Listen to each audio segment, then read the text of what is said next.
ಅಮೇರಿಕಾಗಿಂತ ನಮ್ಮ ಭಾರತವನ್ನ ನಂಬರ್ 1 ರಾಷ್ಟ್ರ ಮಾಡಬೇಕು.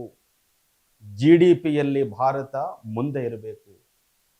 ಡಾಲರ್ಸ್ಗಳ ಮುಂದೆ ನಮ್ಮ ರೂಪೀಸ್ ಬೆಲೆ ಹೆಚ್ಚಾಗಬೇಕು. ಶ್ರೀಮಂತರ ಪಟ್ಟಿಯಲ್ಲಿ ಭಾರತ ನಂಬರ್ 1 ಸ್ಥಾನದಲ್ಲಿ ಬರಬೇಕು. ಇದೆಲ್ಲ ಬರಬೇಕಂದ್ರೆ ಭಾರತದಲ್ಲಿ ಇರತಕ್ಕಂಥ ಎಲ್ಲ ಜಾತಿ ಜನಾಂಗದವರು ಒಂದಾಗಿ ಬದುಕಬೇಕು. ಒಡೆದಾಳುವ ನೀತಿಯಿಂದ ಭಾರತಕ್ಕೆ ಲಾಭ ಇಲ್ಲ. ಜಾತಿಗಳ ನಡುವೆ ಸಂಘರ್ಷವನ್ನ ನಾವು ಮಾಡಿದಾಗ, ಸಂಘರ್ಷವನ್ನ ಹಚ್ಚಿದಾಗ ಇದಕ್ಕೆ ನೇರವಾಗಿ ಪೆಟ್ಟು ಬೀಳೋದು ರಾಷ್ಟ್ರದ ಐಕ್ಯತೆಗೆ, ರಾಷ್ಟ್ರದ ಭದ್ರತೆಗೆ, ರಾಷ್ಟ್ರದ ಸಾಮಾಜಿಕ ಸ್ಥಿತಿಗತಿಗಳಿಗೆ, ರಾಷ್ಟ್ರದ ಆರ್ಥಿಕತೆಗಳಿಗೆ.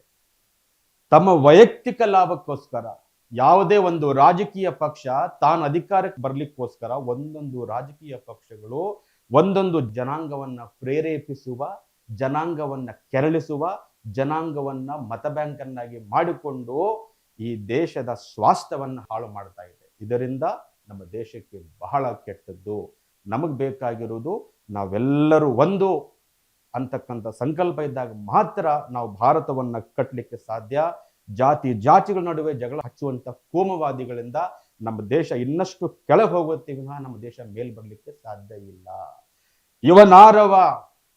ಇವನಾರವ ಎಂದೆನಿಸದಿರಯ್ಯ, ಇವ ನಮ್ಮವನೆಂದೆನಿಸಯ್ಯ, ಎನ್ನೊಡೆಯ ಅಪ್ರಮಾಣ ಕೂಡಲ ಸಂಗಮ ದೇವ, ನಿಮ್ಮ ಮನೆಯ ಮಗನೆಂದೇ ಭಾವಿಸಿರಯ್ಯ, ಎನ್ನೊಡೆಯ ಅಪ್ರಮಾಣ ಕೂಡಲ ಸಂಗಮ ದೇವ.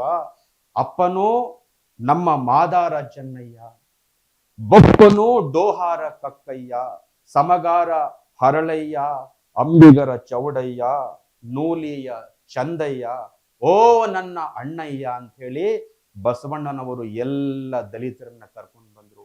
ಬಸವಣ್ಣವರು ಎಲ್ಲ ಶೋಷಿತರನ್ನ ಕರ್ಕೊಂಡು ಬಂದ್ರು.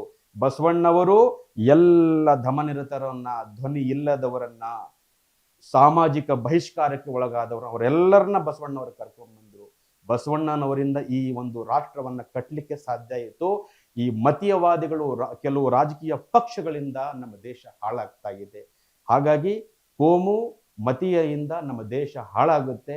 ಬಸವಣ್ಣನಿಂದ, ಬಸವ ತತ್ವದಿಂದ ಭಾರತ ಬಲಿಷ್ಠವಾಗುತ್ತೆ. ಅದಕ್ಕೆ ಬಸವ ಭಾರತವಾಗಬೇಕು.